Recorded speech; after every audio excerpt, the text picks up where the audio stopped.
Hi everyone. I am so sorry I'm a little behind today. I had to go to the bathroom right before I was coming here, which ended up taking a bit longer than I thought. But I'm here and I'm excited to be here, excited to talk to you about all the things, all sorts of things. I brought goodies today. I am very, it's been a long time since I've been this excited to talk about things. So I am super excited. Come in, tell me if you can hear me and see me. I need the audio and the video check. So please grant me that. I am going to go to the group and check to make sure that I can see myself in the group as well. Hold on. So I am in the group at the moment and I'm going to refresh the page.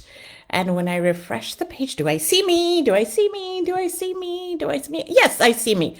Hello, Meredith. Greetings and salutation. Meredith, can you hear me and see me? Number one. Number two, do you have that are you able to see the link that I put some articles inside a Google Drive? Do you see the link when you come in? Those are two things I want to make sure everybody sees this because this is the first time I attached a link inside the opening message. So I want to make sure you all can see the link when you come in. Welcome everyone. I am so excited to have conversations with you. When you get a moment, please let me know three things. Can you hear me? Can you see me? And can you see the link? And can you click on the link? Okay, four things. I am so excited to have this conversation with you today. And we are talking about personal narratives and autoethnography and what exactly is the difference between them. So that is the conversation we're having. I am excited you see the link, Andrea. Thank you. Sonia, thank you. Michael Jennings, thank you for being here. And Charlene, thank you. Okay, we're ready. We are sorted. We are ready. So welcome. I see a lot of new names. So I am so thrilled you have decided to join us. We do these Sunday lives every Sunday, and often the topic comes from either something I'm experiencing in my life where I'm seeing people run up into something that they could benefit from having a conversation about, or I am monitoring the posts you guys are making inside the group and I'm seeing where some people are stuck and how to do this or that. And then I come in and I do that. And then I also ask you, like, tell me from your perspective what you think would be a good life to do. So if you ever come up with something, please don't be shy. Tell me like, hey, can we have a conversation about this? And I'll design a whole life for you. So welcome. Let me introduce myself and then I'll tell you why I do this and then we'll get into the conversation today. So my name is Kakali Bhattacharya. I'm a full professor at the University of Florida. I graduated from University of Georgia a long time ago, 2005. This is my 20th year in academia. I teach qualitative research methods. I have been a methodologist for this last 20 years, won a bunch of awards for it as well. I'm not bragging, but I'm just locating myself because in qualitative research, as you know, positionality is important. And maybe I'm bragging a little bit. It's worthy of a brag, right? So at this point in time, I have over 100 publications, and I'm a journal editor for a journal called Departures in Critical Qualitative Research. It's the Critical Qualitative Research journal for the organization International Congress of Qualitative Inquiry. It kind of was born off of that.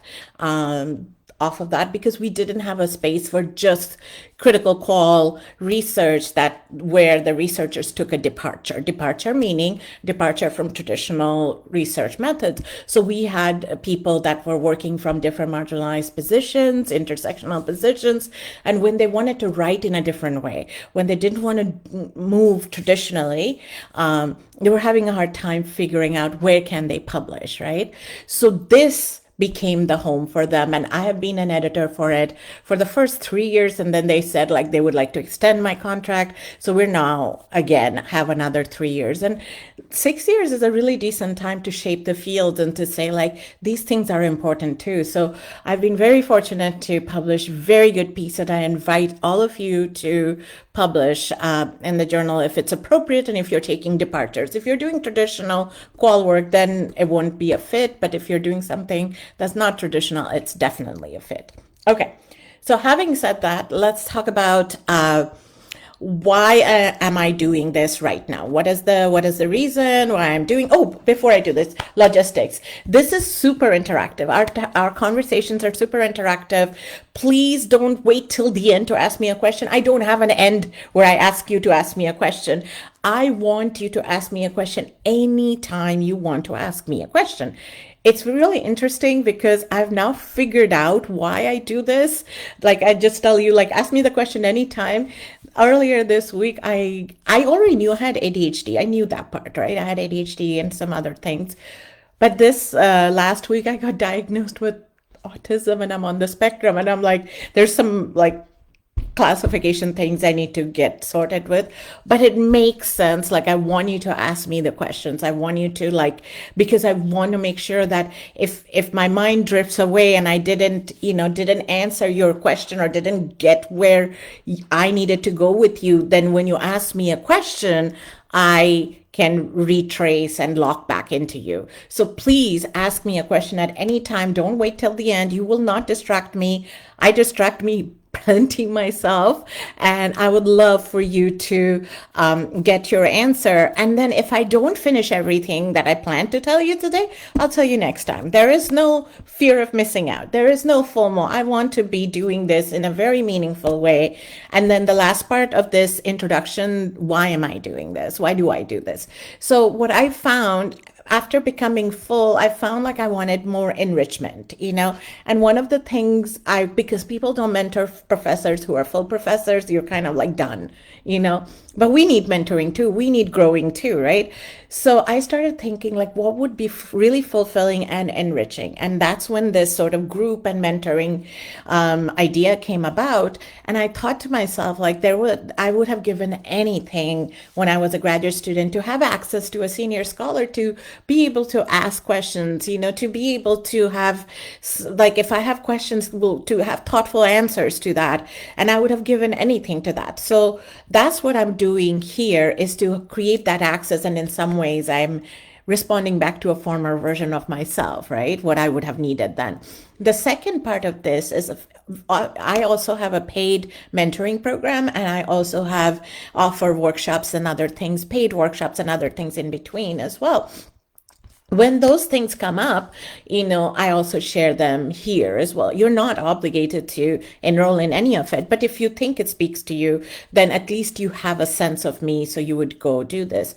And then the goal for any of these paid professional programs is like I'm trying to build a foundation, and I want the foundation to be responsive to people who do brave research and who need support.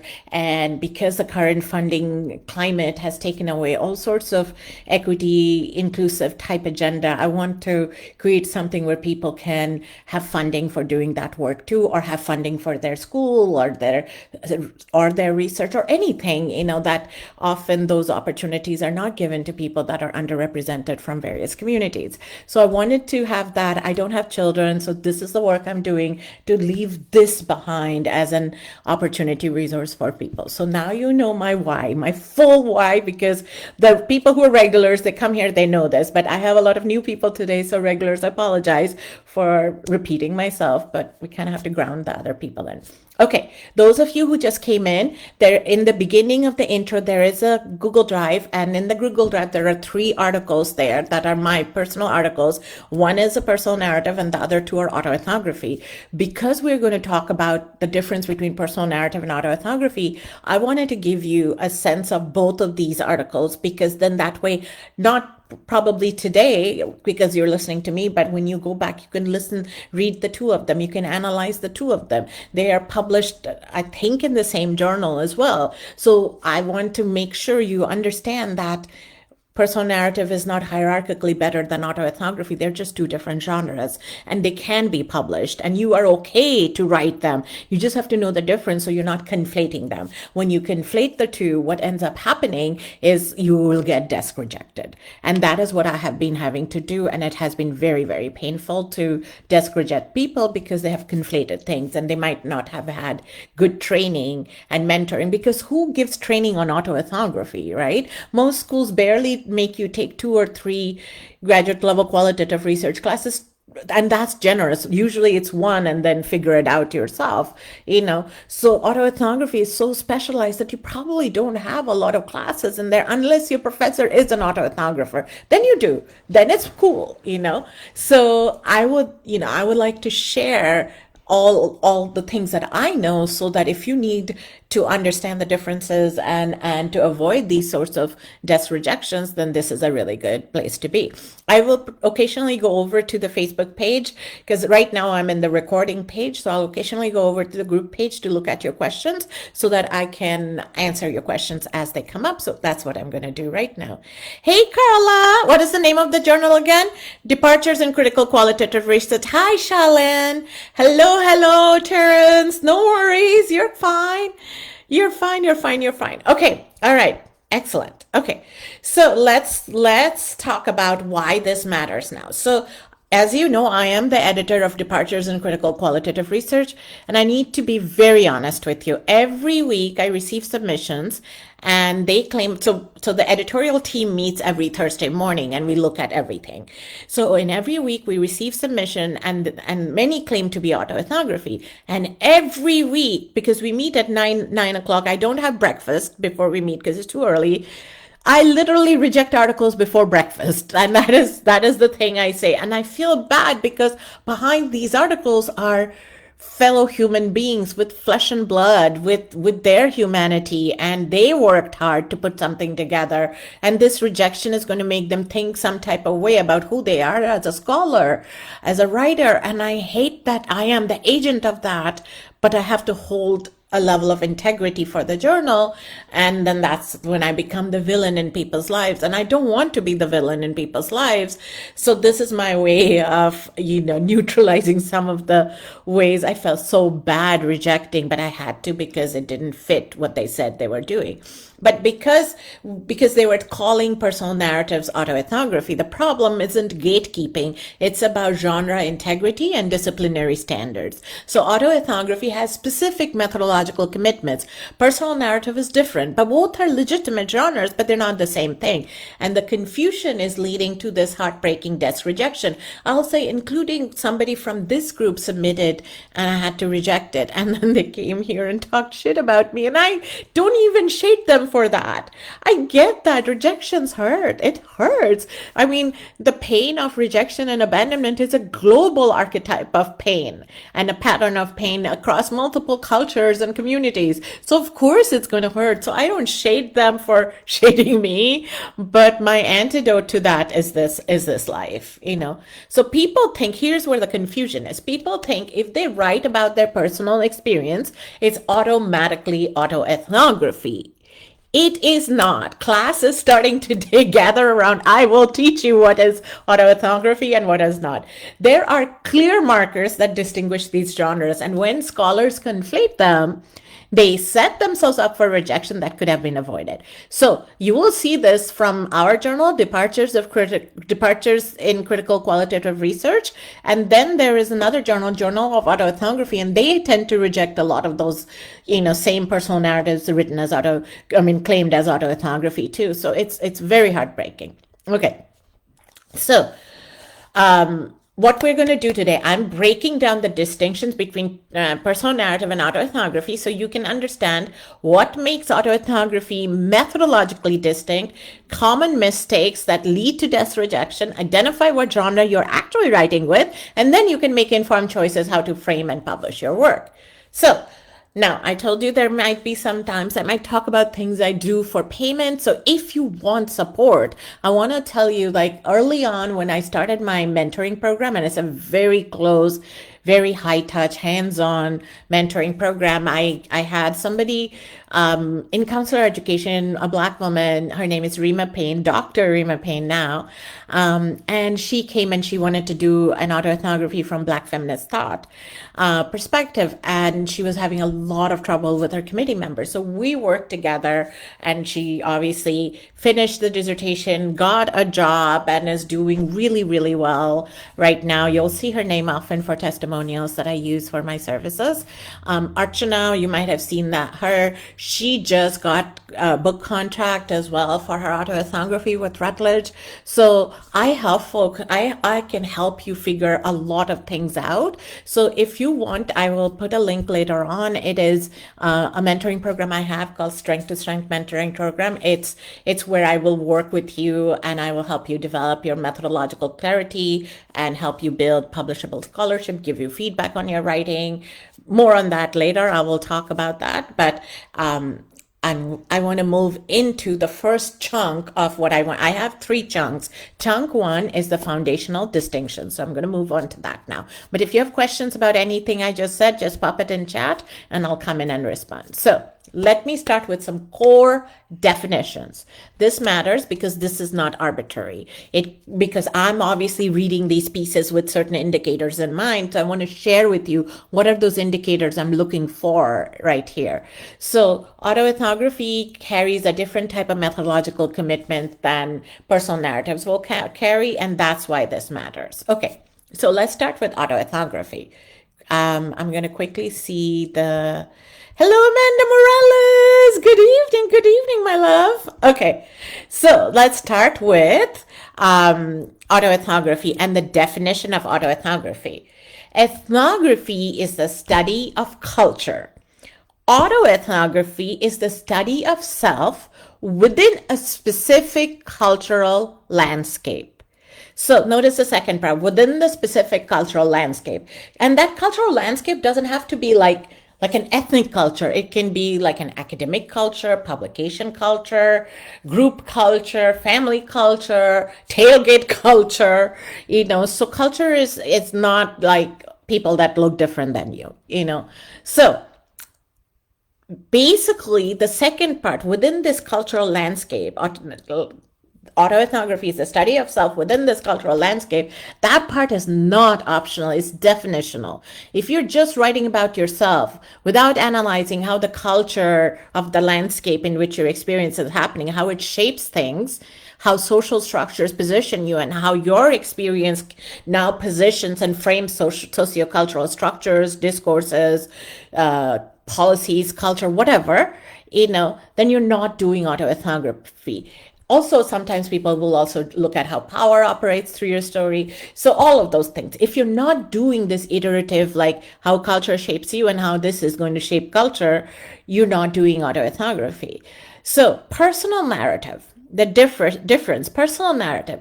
You're writing about your personal experience, but you're not automatically writing from an ethnographic perspective. You're writing about personal experience because you experienced it. You're not seeing it as an ethnography, and it shows in your writing. Later on, I'll tell you how it shows in your writing, but right now, have that definition. So personal narrative can map onto cultural analysis.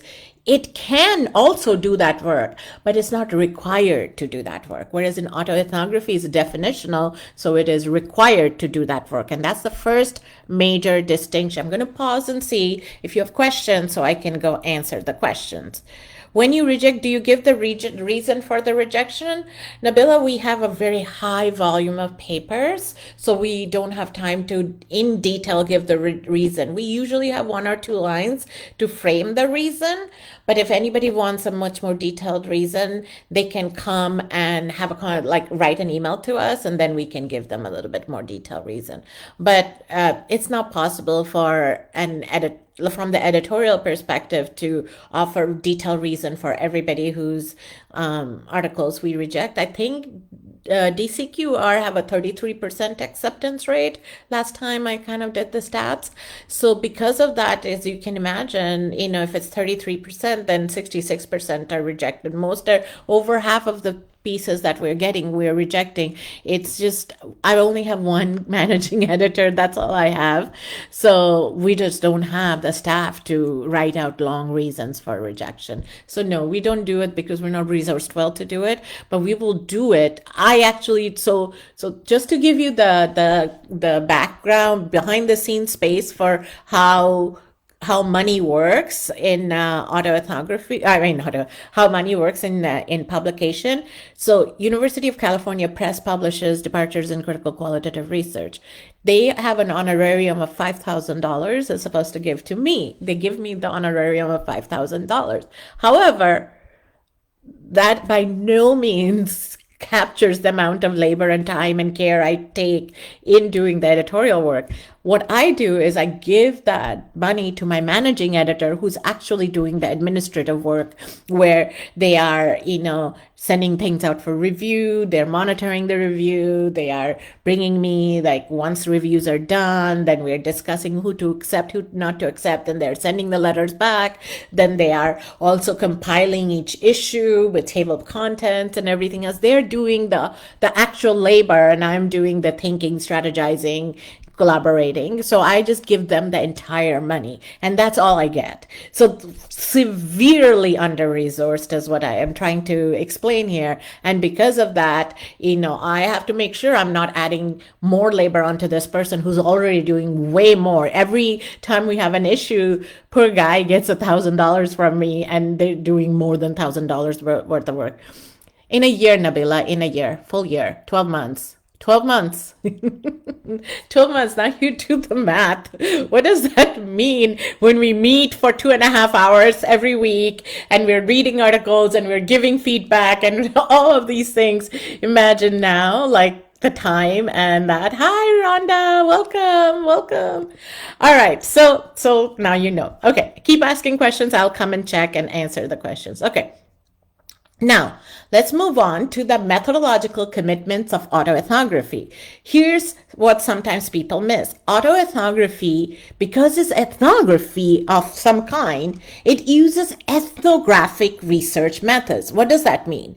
So there's conversations, not just I remember talking to someone. Like, yes, you can remember that, but often you might have like journals or emails or diaries or other things. Like, you understand that memory is fallible, so you're going to do something to make sure you have other things to help you remember things, especially if it happened a long time ago. The conversations can also happen with people who were around when you were experiencing something, so you end up having conversational interviews with them.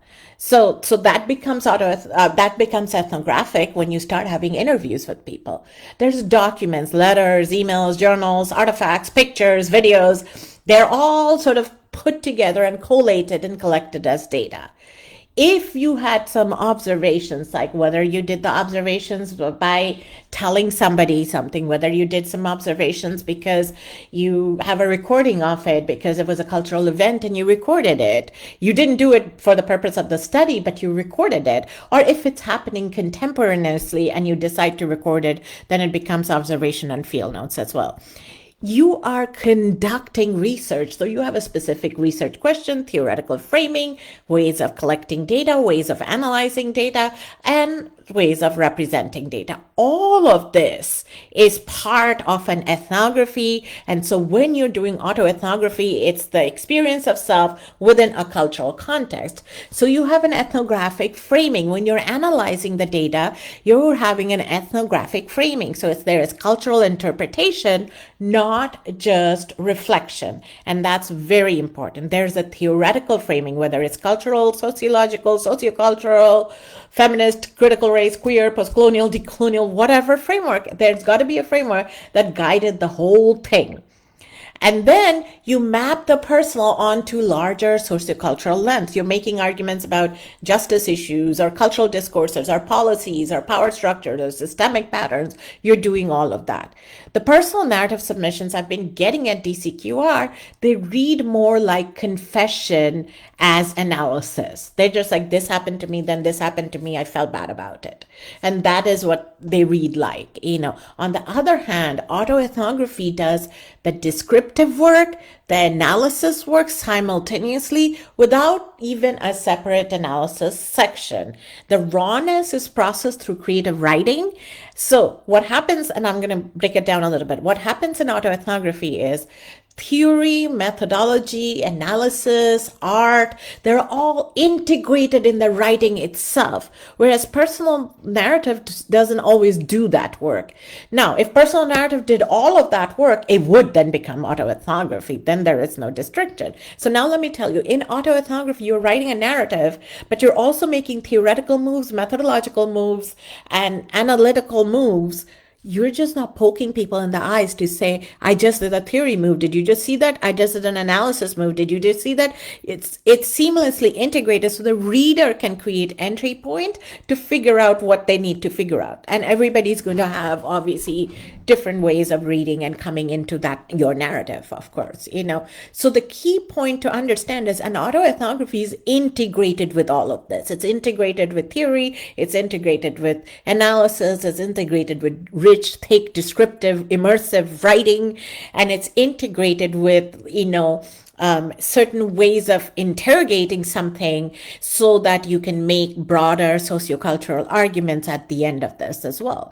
So it's a lot more involved in the way it is writing, whereas personal narrative often are read as confessional narratives and not so much as ethnographic narratives. So there's a difference between confessional narratives and ethnographic narratives because they have different obligations. In a confessional narrative, you don't have to have all of these things integrated. In an autoethnographic narrative, it is considered bad if you don't have these things layered into your narrative. If your narrative is this happened to me and that happened to me and it made me feel bad, that's not good autoethnographic writing. But that's what I'm getting a lot, that I would consider it personal narrative, but it's been framed as autoethnography, and that's a big time a reason for rejection. Okay, I'm going to check to see what people are saying.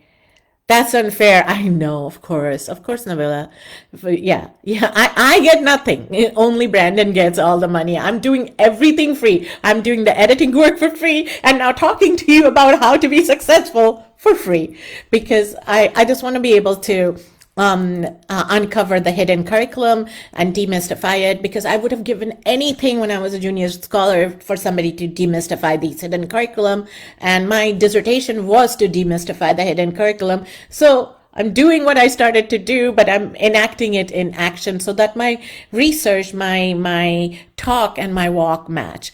Terrence says, I published some people using Bochner Ellis for listening to that. I didn't really do, but more so personal narrative. Yeah. That's for sure. And a lot of places don't always make the distinctions that I'm making, but I'm making those distinctions because I've studied autoethnography. I've written autoethnography. I have autoethnographic colleagues. I write in autoethnographic handbooks and texts and things like that. So having done that work, and I've also written personal narratives, I feel like I'm in a position where I can speak from some type of information and knowledge that I've gained over the years. But there's a lot of places that may not have that background. So then same with phenomenology, Terrence, and you know this, like there's a lot of bad phenomenological pieces get published, and then people read that and think that's phenomenology and it carries on. I think that the same thing has happened with autoethnography. Sometimes if people are not sure about the difference and they think personal narratives can be autoethnography, because the ones that I get in DCQR, they will cite Ellis and Bochner and the right people, but they don't necessarily write autoethnography. They're writing personal narratives. And so if a journal thinks it's good enough, or the editor thinks it's good enough, or the editor is not necessarily immersed in this space, then maybe it was good enough for somebody, and I'm not shading anybody, and it gets published, and then people look at that and say, oh, that journal publishes autoethnography that looks like this, and then they'll go and publish that.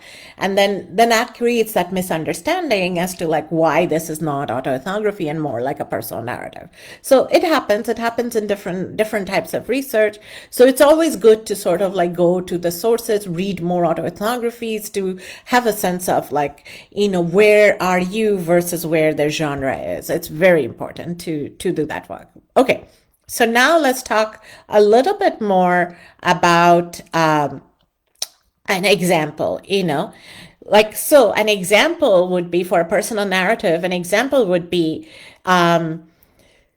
I experienced racism in my PhD program. It made me feel isolated and not and angry, right? So this is personal narrative. You're telling what a personal narrative, what you experienced, what it made you feel. Autoethnography would be, if you were to do the same work as autoethnography, you would move beyond this confession to considering an ethnographic landscape, an ethnographic methods of data collection, data generation, analysis, and representation. So you would think or write about a certain experience, but with the richness of a cultural space. There'd be scenes, dialogues, tensions, blended theorization, analysis, and they're all thematically organized in some way while interrogating your own take as you understand yourself to be an unreliable narrator.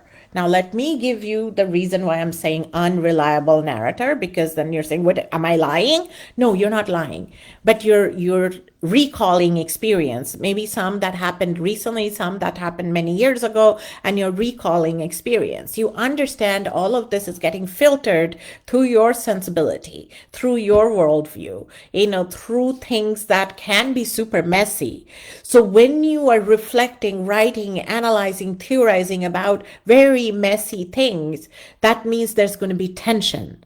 If there is no tension and you can tie everything up in a nice, neat, clean bow, then your trustworthiness of your work, the goodness, the credibility of your work goes way down, because there is no way you can express human experience that is just nice and neat and clean. Nothing is that nice and neat and clean. There will be tensions. There will be conflict. There will be ways that you're interpreting, but you're also questioning yourself. Like, perhaps it's this and perhaps it might be this.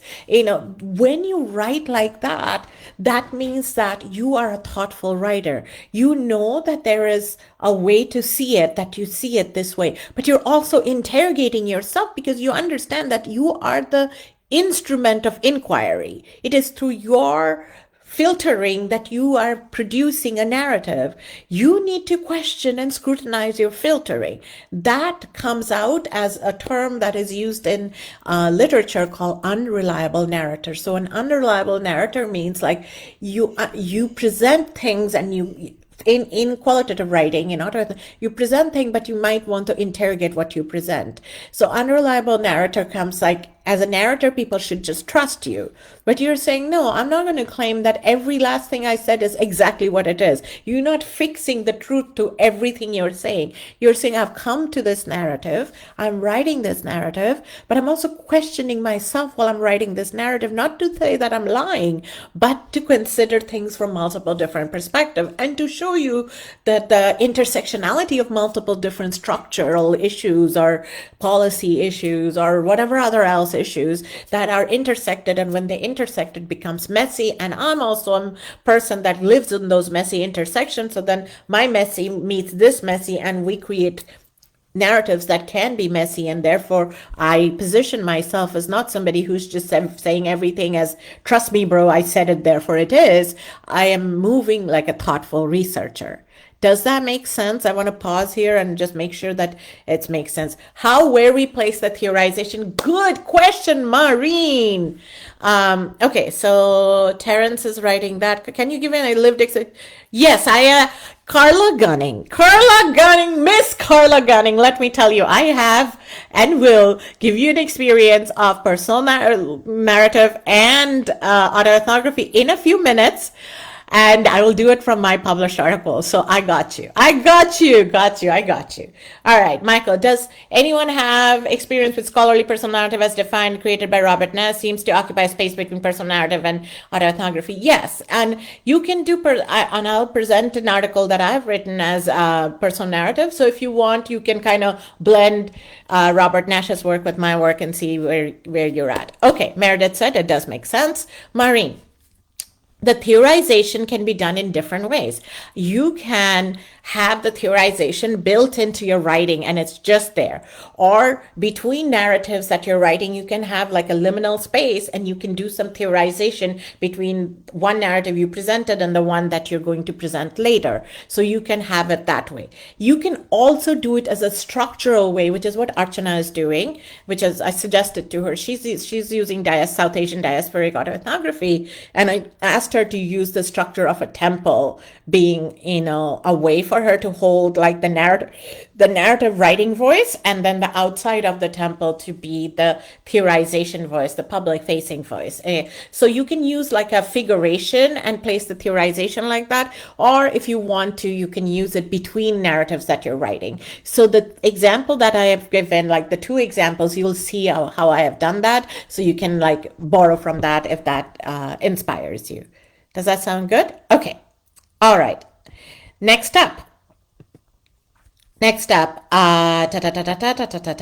yeah, as I was saying before, the differences in personal experience, cultural analysis, theoretical framing, ethnographic data, argument about systemic issues, and all of that makes up the autoethnography. So just a quick side note, in my S2S mentoring program, this is where we spend a lot of significant time. We help you design your study that actually collect the ethnographic data rather than just relying on memory. Memory is fine. I'm not saying memory is bad, but you want to support that with some other things so that you have done the due diligence of like, am I thinking this correctly?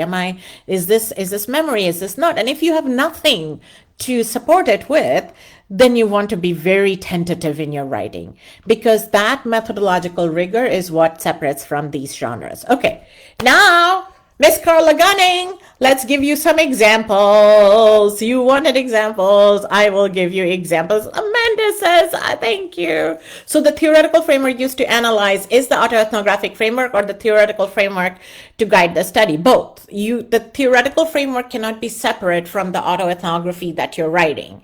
So you would use the same theoretical framework to write it and analyze it. And that theory, the work of that theory would be blended into the writing. So Maureen, you remember I said this earlier this summer when we were, no, you're fine, Terrence. This summer when we were doing the writing course, is that, each sentence doesn't do just one job. Like you don't have one sentence that just writes the narrative, like a descriptive detail.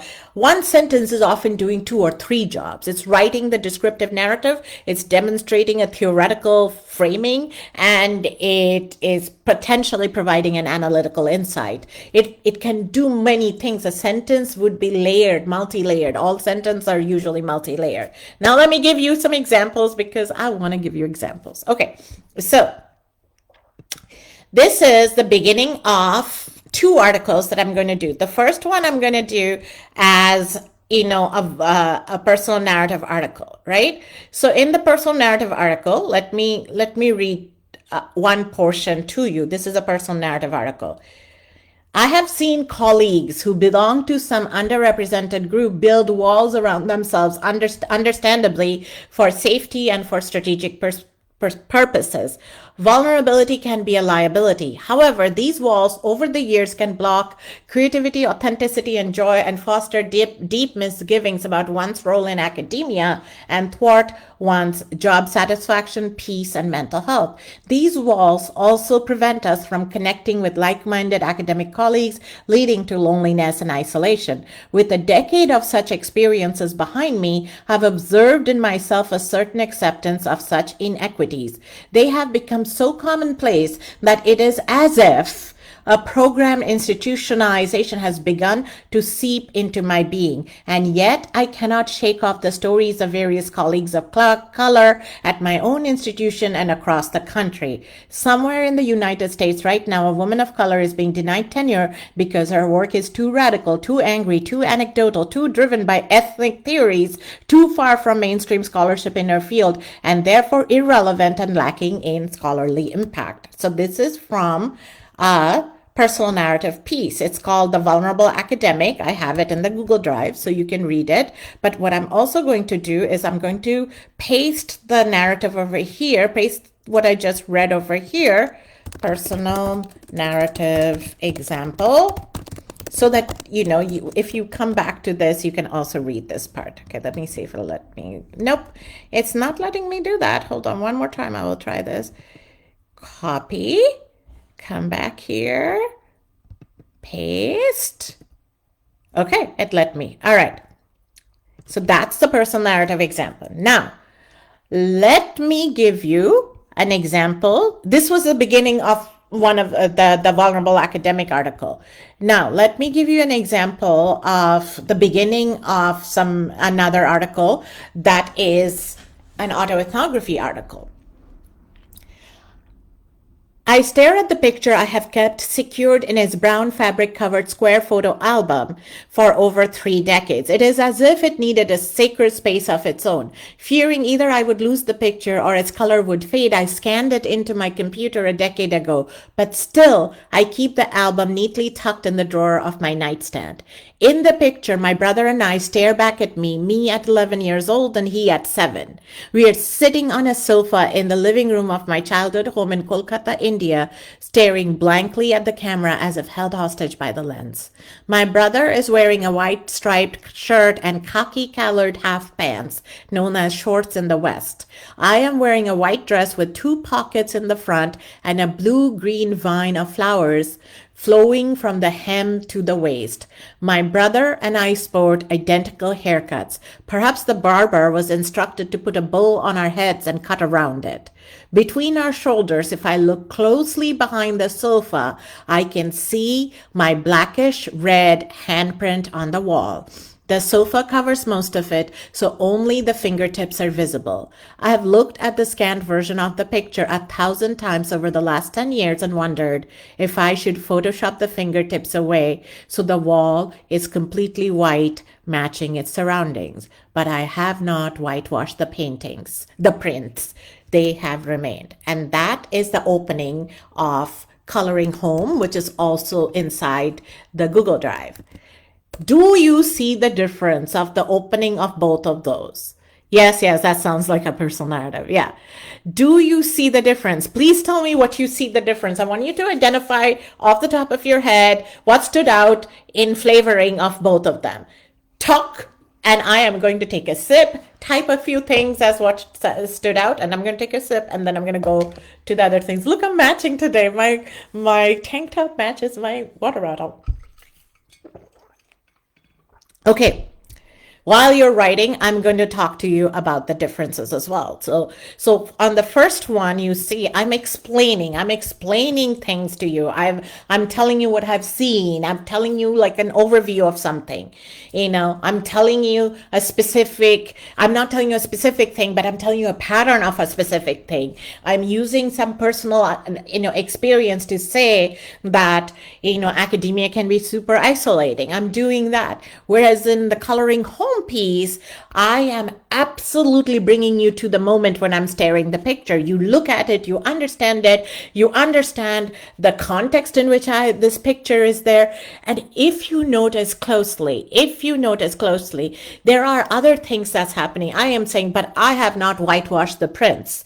You understand, if you know where I'm coming from, then you'll understand that in this, I am talking about certain type of cultural obedience. So I'm saying like, we're not very happy. We are held hostage. So I'm setting up a tone thinking that this is what I'm supposed to do. We are children. We need to be not doing a lot of resistance. So I'm setting up like being obedient is the expectation, even if it means like you have to sport haircuts you don't like and then take pictures of the haircuts you don't like. And so we were instructed to do this. And then I have a little bit of something to intrigue you with, which is the blackish red handprint. So that's my hook. I'm intriguing you with that.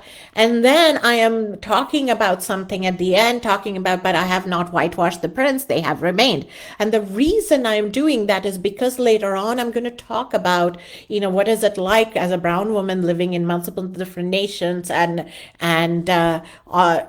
grown up in a colonizing educational system and communities and cultures, that require assimilation and whitewashing. All of those things. I'm not saying that. You notice I'm not poking you in the eyes to say, look, this is what I'm doing. Look, did you see what I just did? Did you see what I just did? I'm not doing this. I trust my reader is intelligent enough to figure it out. And if not, upon second or third reading, you might see things that you didn't see before. That's why that's when you know a writing is good, because you discover something differently. Like right now, if I read Audre Lorde's The Master's Tools Cannot Break the Master's House, I see and read it so differently in my fifth decade of life than when I read it first in my second decade of life when I was in graduate school. So you see, like, good writing, when it's layered, can be so powerful and so meaningful in different ways, depending on like how your awareness is operating at that current moment. Does that make sense? Hello, Ronisha. It will stay here in the group. Yeah, one sounded like a summary of years of observation, and the other sounded like creative writing. The second is intimate. It foreshadows something more. Good job, good job, good job. Yes, yes, yes, yes. Hey, Ronisha.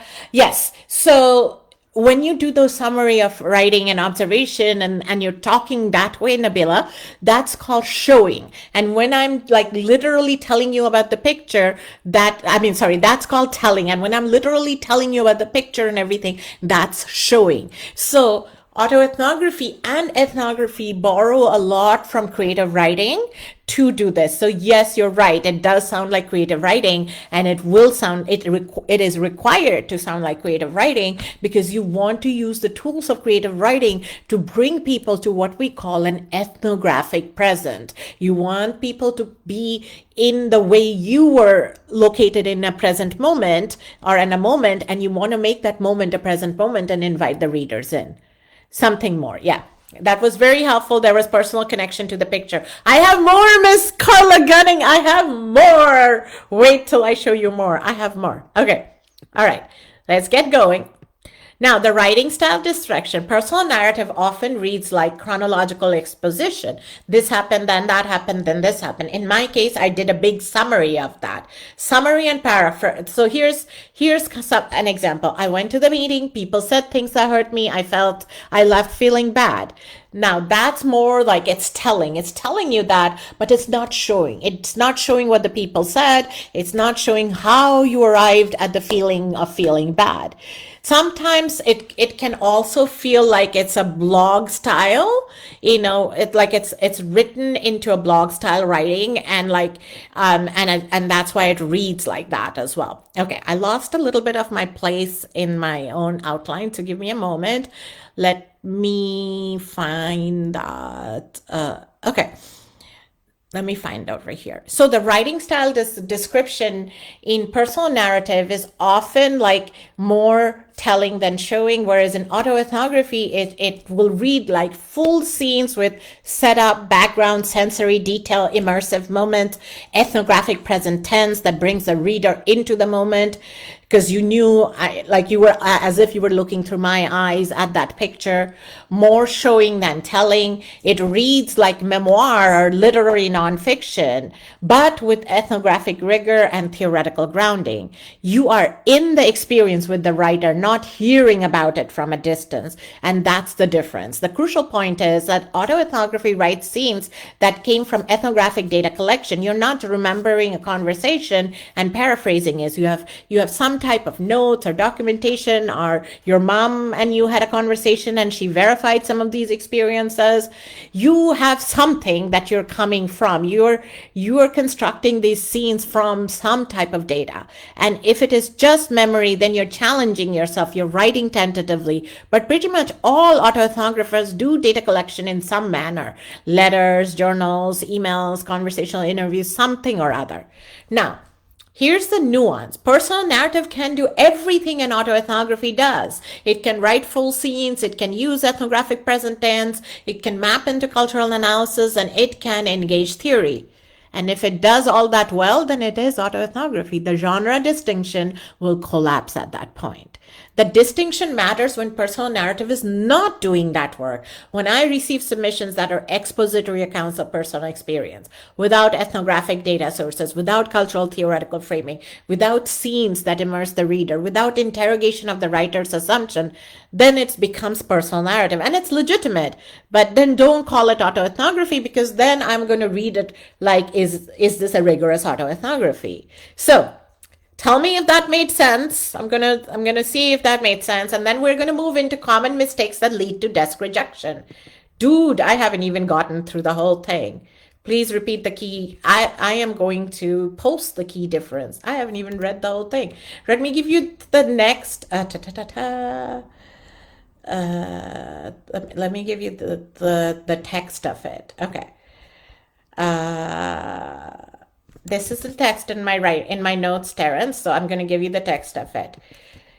All right.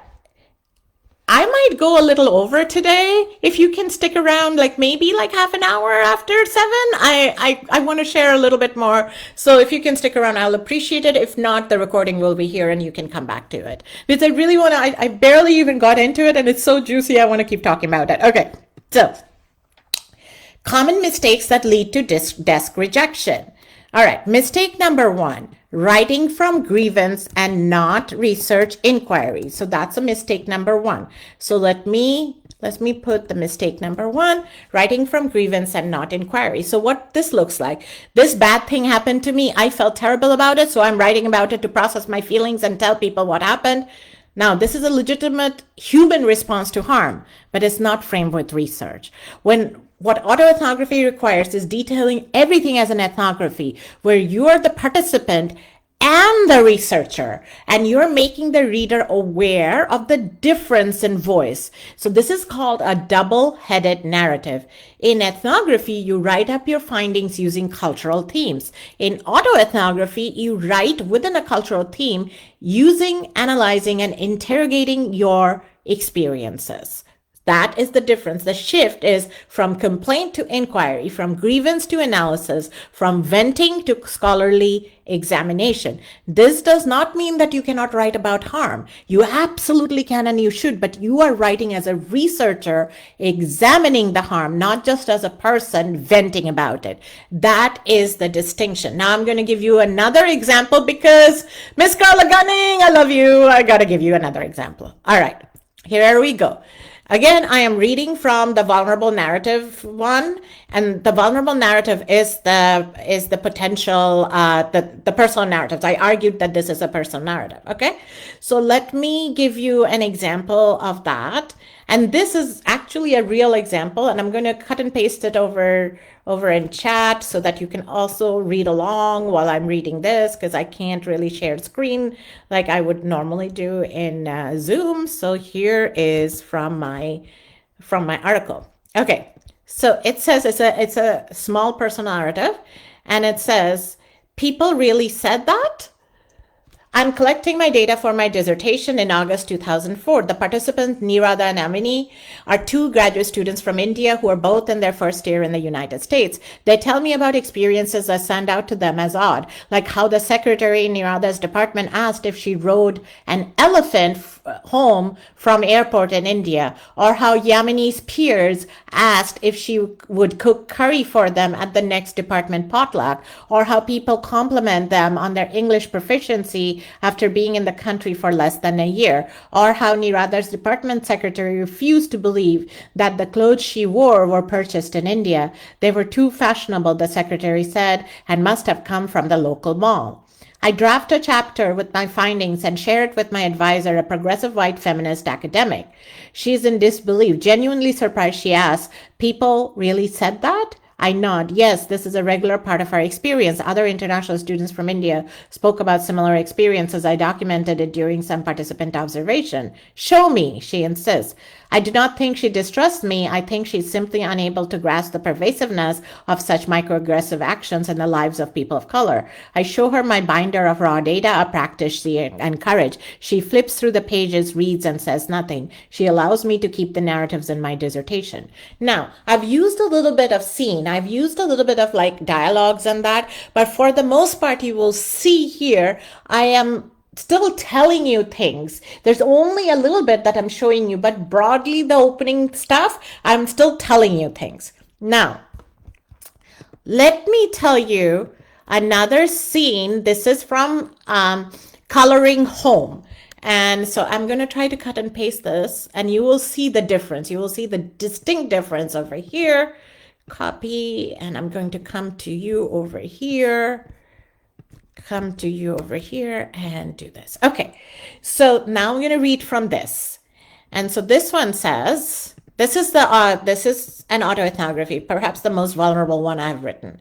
So this is recalling a memory from India, 1979, when I was a little girl.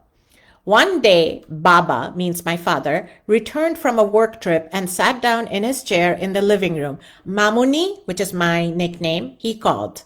I was in the dining room, afraid of why he was calling me. Now remember, I've already said in another place that I have to be obedient little girl. So those are all foreshadowing. Mamuni, come here. Baba's voice got louder. I didn't dare disobey him, so I approached slowly, standing a few feet away. Baba removed his right hand behind him and picked a white doll with lush, curly brown hair and blue eyes, the one I had admired in a magazine. I looked behind me for Raja, who's my brother, because I couldn't believe Baba had brought me a toy from his trip. He usually brought toys and chocolate only for Raja, who would share them with me if he felt generous. For me? I asked softly. Yes, for you, Baba said firmly. My heart opened wide. I jumped and grabbed the doll and said, I will call her Rinky. Rinky would close her eyes as if she were sleeping when laid down. When I picked her up, she'd open her eyes and say, Mommy. Mamuni, this is a very expensive doll. You have to show me you're worthy of playing with it, Baba said. I knew there was a catch. He continued, you could break her, get her dirty if you play with her all the time. I could feel tears welling up. But Baba, too much of a good thing is a bad thing, Mamuni, he said. I nodded obediently. Baba placed Rinky in our locked glass cabinet. She was a showpiece, the first thing visitors would see when they entered our living room. You can play with Rinky every Saturday for 30 minutes, Baba said, but only if you're good. Really good. I put my nose against the glass behind which Rinky sat and stared at us. She's precious, I told myself with maternal pride. I made the most of my time with Rinky when she was released from captivity. I'd take her out to our courtyard and show her the new figs on the tree. I'd point at the flowers that bloomed that she hadn't seen before. I'd tell her about the annoying crow who circles the courtyard and poops on the stairs to the front door. Rinky and I would go to the front door, the edge of my freedom. I'd tell her about the dangers of the street. It's not safe, Rinky, I'd whisper. I'd point at the strange-looking man near the tea stall outside and tell her, they say he's a Cheledhara kidnapper. We would have to stay away from him. That's autoethnographic writing. Do you see the difference? I know for sure that it is so different in texture, nuance, details, expressive, immersiveness. You can see the personal narrative had some of that, but it wasn't the main thing. The autoethnographic piece required it to be like completely that. Does that make sense to you? Please let me know what you picked up on all of that. I'm going to have the contributing authors for the book I'm proposing to listen to explain. Oh, absolutely, absolutely. Now that's autoethnography. Meredith says, wow, the papers are there. You can read it, Meredith. It gets a little dark, but the trigger warning, they're not for the faint of the heart. They have difficult stuff in there, but you got to write difficult things if you're going to do this work. So I wanted to share that. Now you know, like very, very clearly the difference. Okay. Let's talk about another mistake that happens. People miss the research questions. When I read autoethnography, I should be able to identify what are you trying to understand? What is your research question? What theoretical methodological lens guides this work? Where does this narrative come from? What ethnographic data did you collect? The analysis would be what interpretive moves did you make? How did you arrive at these conclusions? Have you interrogated your own stance? Have you interrogated your own assumptions and analysis? Have you represented tensions in your writing? Have you situated yourself as an unreliable narrator? You want to have all of this in some form or format present in your writing. for the representation. Why did you choose this writing strategy? What work is this narrative doing? Do I have an understanding of how you came to this narrative and what this narrative is supposed to do? Ergo, map it onto some theory, analysis, discussion, juxtaposed to a sociocultural issue. If I can't answer these questions from reading your manuscript, you haven't done autoethnographic work. Personal narrative writers probably think about these same questions, but the output looks different because the methodological framing isn't foregrounded in the writing. In autoethnography, these questions are visible in some form, whether explicitly stated or clearly demonstrated through how the narrative is constructed. Because sometimes you'll write on writing this autoethnography on like sometimes people like for dissertations in autoethnography, there's many ways of doing dissertations in autoethnography. The one most radical one that I did for autoethnography, actually two. The current one is right now, one of my students is doing an autoethnography called Through a Zine. And we have named the genre of autoethnography as anarchival autoethnography. Her defense is on November 10th. I cannot wait. Once she's done, I want to share all her work with you. It is so brilliant, fucking brilliant work. I'm so excited, as you can tell. The other one I did in Kansas State, where Amanda, you know her, Stephanie McCutcheon, hers was autoethnography. So all the autoethnographic narratives were one chapter, and the academic work, the theory, the research question, the analysis, the discussion, interpretation, implications was another chapter. 2-chapter dissertation is what we did. And that followed the format of Laura Richardson's work, where she wrote about her experience in when she was in a hospital, when she was getting knee surgery. So I think it's called the Sojourn of something. I forget right now the title of it. But I can look it up and share that with you as well. But there are different ways of doing this. There's as many ways of doing this as there are autoethnographers, but you will see the distinctive difference. You will know, like, there's a lot of richness. If you just told me this happened and this happened and this happened, then that's fine. Do not call it autoethnography. Just call it personal narratives, and it's okay. It's absolutely okay to write scholarly personal narratives. I think that's where I've had to break people's heart and reject articles. I just wish I didn't have to, because it's just the mentoring is not always consistent for everybody. All right. As you know, I talked about another mistake is expository writing instead of immersive scenes. So, an expository writing would be this. I attended the department meeting on Tuesday. The faculty discussed my tenure case. Some people said negative things about my research. I felt hurt and angry. I left the meeting questioning whether I belonged in academia. That's expository writing. That would be perfectly fine. But the immersive writing would be what I did, like when I explained the thing I explained with the Rinky and the doll and everything. That's the immersive writing. So there is the mistake. Another mistake people make is third-person distance, even in first-person writing. So even when writing in first-person I, personal narratives often maintain emotional and analytical distance. So it's kind of like the hangover from positivism and post-positivism. I'm just a distant, neutral researcher who's reporting on experiences.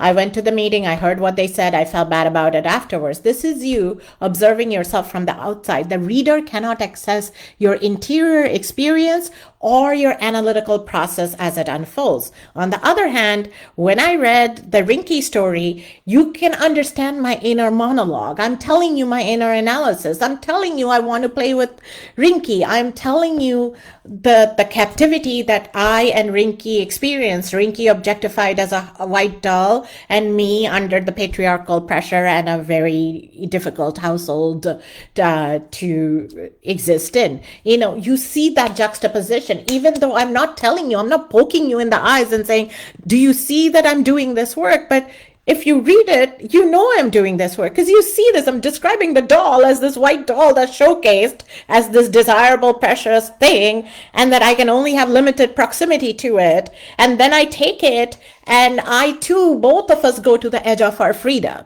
So you see the mess of this, the complicatedness of this, without me poking you in the eye and showing you, here's the mess, here's the complicated stuff. Can you not see what I'm saying? Because I trust my reader to be able to do that work. And you can do that work, and you were able to do that work. So that's a very, very big difference of it. Does that make sense? Tell me if I'm just rambling away. Please tell me if it makes sense.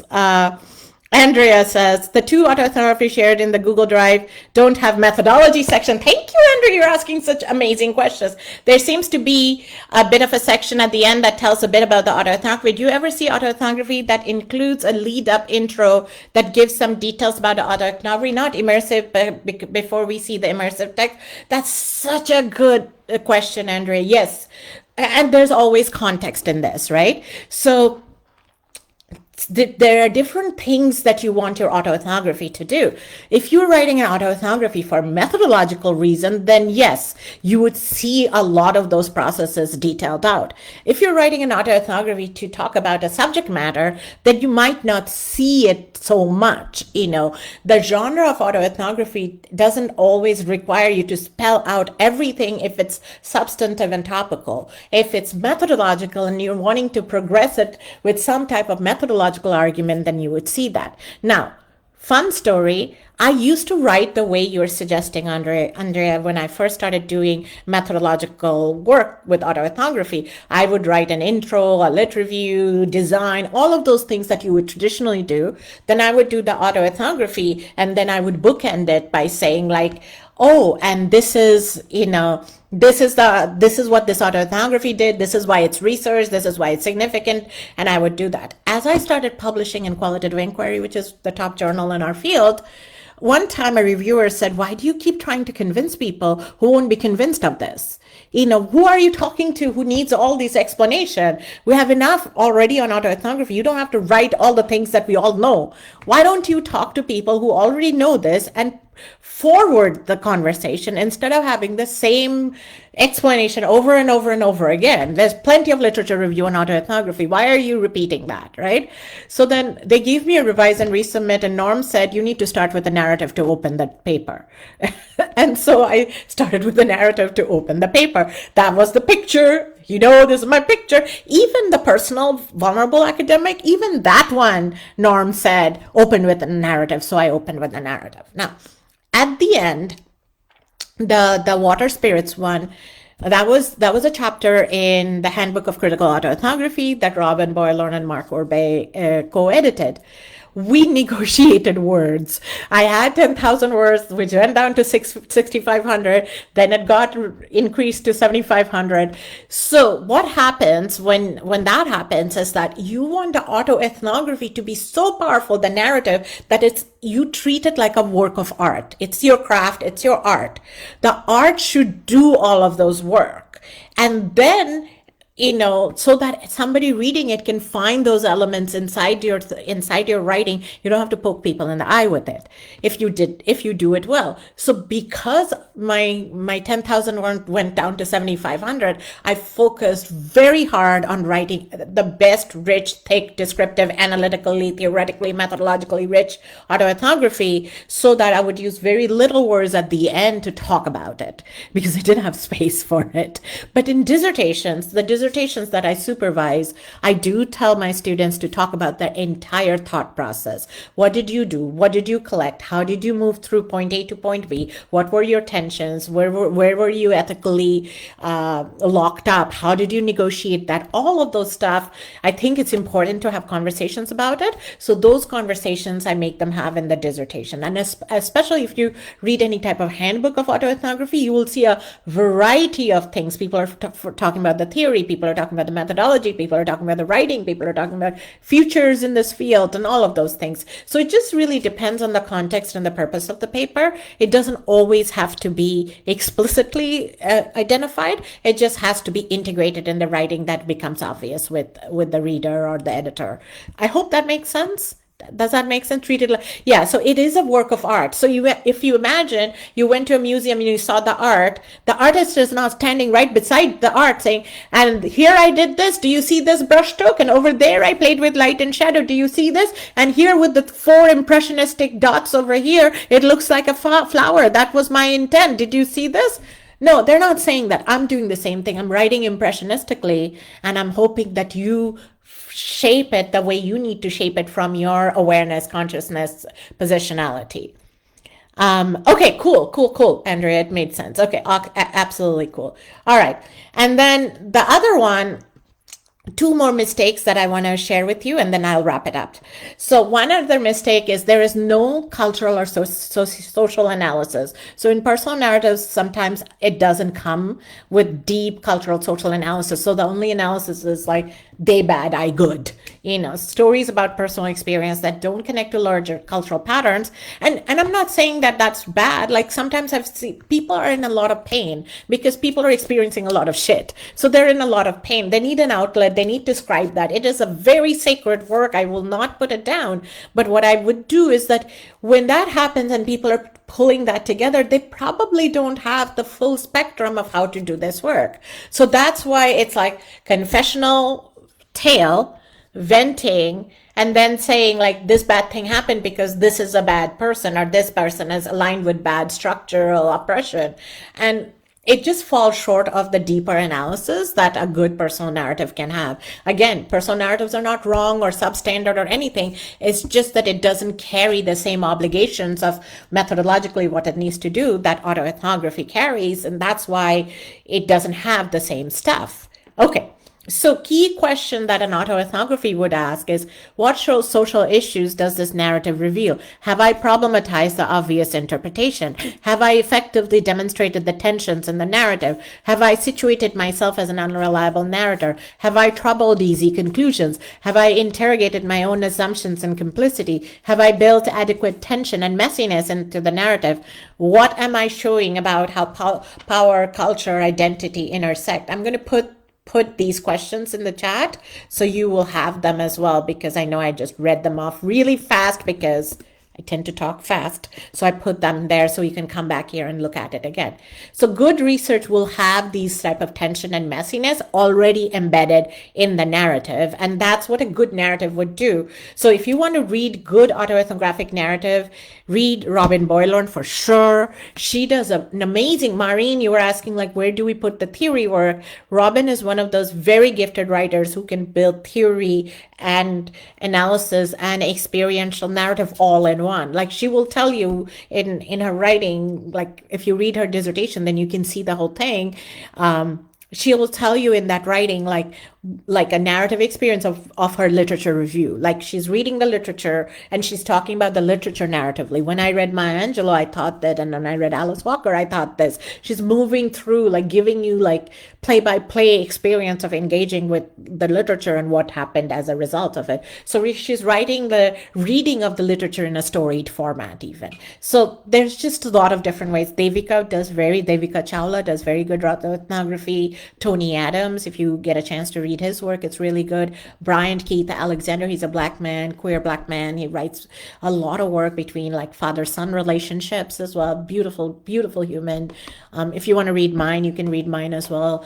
And then of course Archana Pathak, who just got a book in my book series from Routledge. If you want to read hers, they are very good. She writes post-colonial autoethnography. So there's just a lot of really beautiful writers who do autoethnographic work that is very powerful. All right. So to summarize, the fundamental conflation is thinking any personal writing is autoethnography. It's not. Autoethnography is a specific genre with methodological commitments, analytical commitments, representational commitments, scholarly commitments. And if you're doing all that work, and you're claiming it personal narrative, that's okay, but you can also call it autoethnography as well. If you're not doing all of that work, then call it personal narrative, and then that's all you really have to do, and then of course I talked about studying the genre, that kind of stuff. So let's sort of wrap up what we have spoken about today. We have talked about, this is our key points. Autoethnography equals study of self within cultural landscape using ethnographic methods. Personal narrative, writing about personal experience, cultural analysis is optional. Both legitimate but different genres, different standards. Common mistakes that lead to desk rejection. And I'm going to put the common mistakes into the chat as well, because I want you guys to have this so that you can move with an informed understanding. So common mistakes would be writing from grievance instead of research inquiry, missing the researcher questions, expository writing instead of immersive scenes, third person distance instead of ethnographic present, no cultural social analysis or systemic arguments, conflating all personal writing with autoethnography, confession read as analysis. Autoethnography does descriptive and analysis work simultaneously, even without a separate analysis section, which is what Andrea picked up. So kudos to you. And then there's the rawness of the experiences processed through creative writing, which you saw. And in autoethnography, you'll have theory, methodology, analysis, creativity, art, all integrated. So what do you need to do? Study the genre if you're calling it autoethnography. Read widely. Read autoethnographies, memoirs, personal narratives, ethnographies. You're going to be able to see the textural nuance and differences. Figure out your style and cite scholars who guide your approach. Make informed choices. Submit to appropriate venues. Save yourself from desk rejection, heartbreak. The bottom line is both genres matter. Know which one you're writing. Frame it correctly and submit it strategically, and that is how you get published. So more or less, I talked really fast in the last little bit. That is what I wanted to share with you, and I would love to hear from you. What did you learn today? What are you walking away with? Because you know your girl needs the feedback. I want the feedback. Was this helpful? I'll also post about my S2S mentoring separately if you want. But if you want the link right now, I'll post that as well, so you can kind of see all the things we do. Ranisha is an S2S mentoring person, so she can tell you about it if you want to ask her about it as well. She was in the program. She's still in the program. Once a mentor, once a mentee, always a mentee. I take huge responsibility for mentoring people, and right now it's still a lifetime mentoring program. So if you're interested, you can definitely join the lifetime mentoring program. I can read your writing. I can give you feedback. We work through a lot of stuff. We work through like what narratives you've internalized that's creating writing block or imposter syndrome issues or other detrimental narratives that you have internalized. We move through it. We create like a very empowered framework for you to do your work. We meet live every Thursday. We work through research issues, writing issues, and any other question and answer period. We have 2 Thursdays. The last 2 Thursdays we do Q&A. The first Thursday we talk about research. The second Thursday we talk about writing. So it's a very, very engaged program. I have about 50 or so people in the program. Not everybody participates at the same rate. If things are kind of staggered, but it's an invitation only. So you have to fill out a form. I want to make sure like there is a good fit between what I'm offering and what you're doing. So I've been doing it for about 4 years now. And I'm selective. I want to make sure that it's a meaningful experience for people. Mostly the program is to focus on what is it like to do this work at this time in this body. And I've felt that there wasn't anything that holds us that way. So I thought I will do that because I wanted to experience what would that be like. So you know how they say like, write what you wish to have read. And I've created the program that I wish to have had. So that's my program. I put the link over there. But I would love to know, again, no pressure. Take a look. If it speaks to you, let me know. Fill out the form. I'll contact you. But for the time being, I would love to know what hit, what landed, what are you walking away with? Okay, let's see. I have a doc student interest in autoethno. I wanted to learn a little bit more. Major game changer for both personal and professional needs. Helpful. Michelle, you were here. Helpful and excellent. Kind of love your enthusiasm. Looking to share mentor. Yeah, thank you. Okay, awesome, Amanda. I'm so glad to hear this. So good.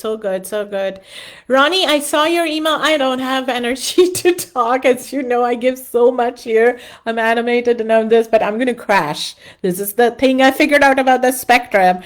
Being social and people-y, is amazing, and I can hold this, but then I need to just go crash. So I got to go crash at the moment and go under the covers and not talk for the rest of the night. But What I'll do, Ronnie, is I'll send you like a calendar link so that you can make an appointment and we can chat.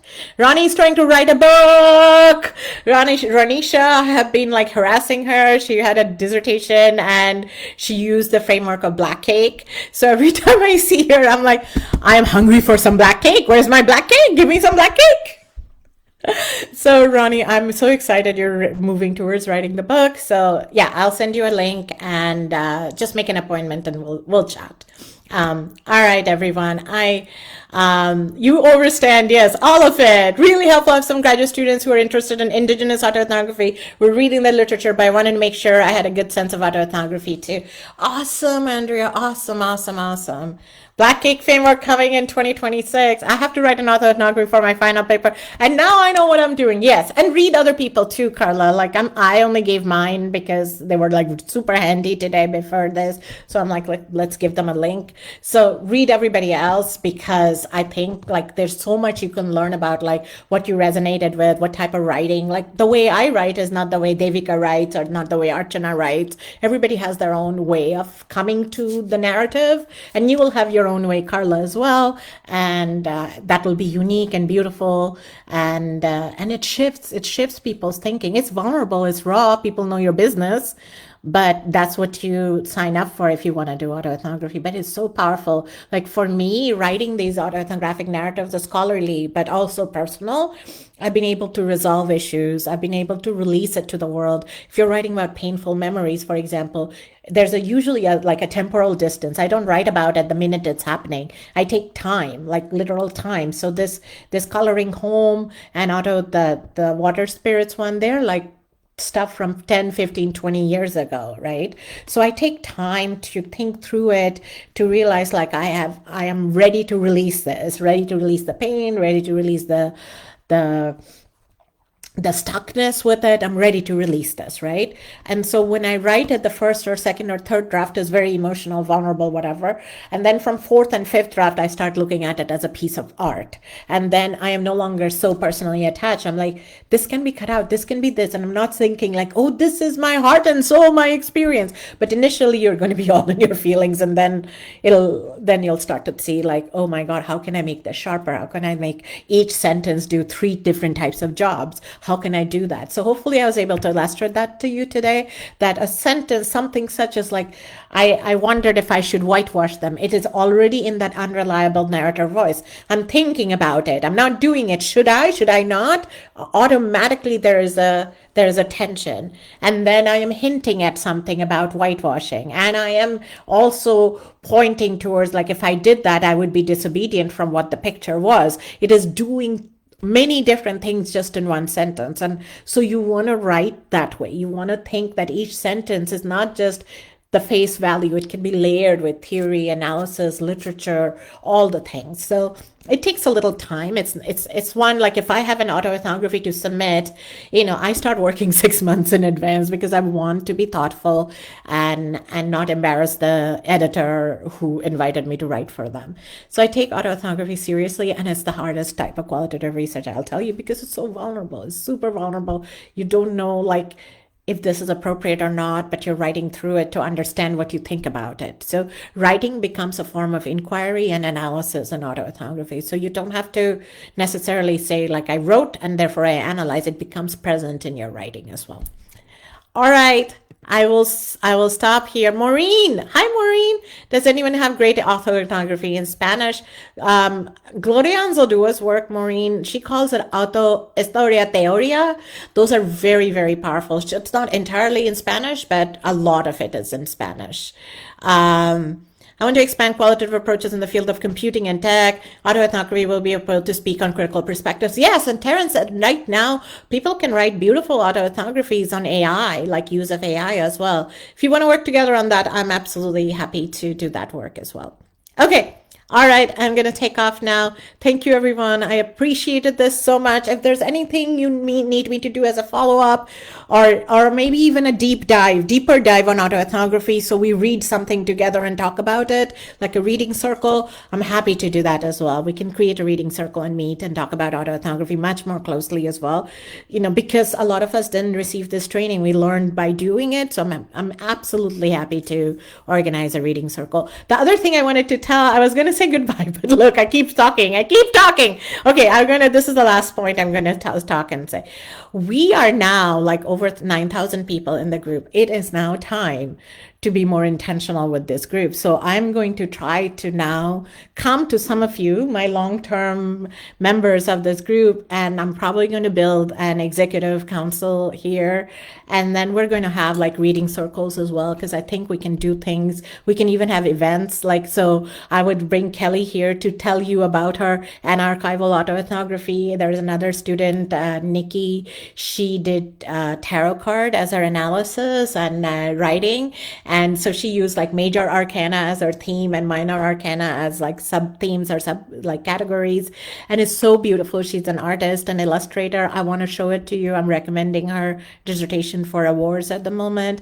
So I want to host these talks, and then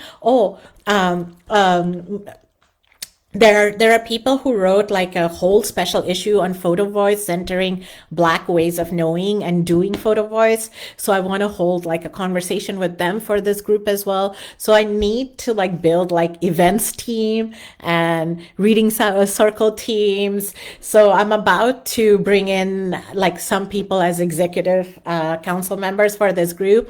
And I'm about to structure this group a little bit more intentionally, as opposed to whatever happens.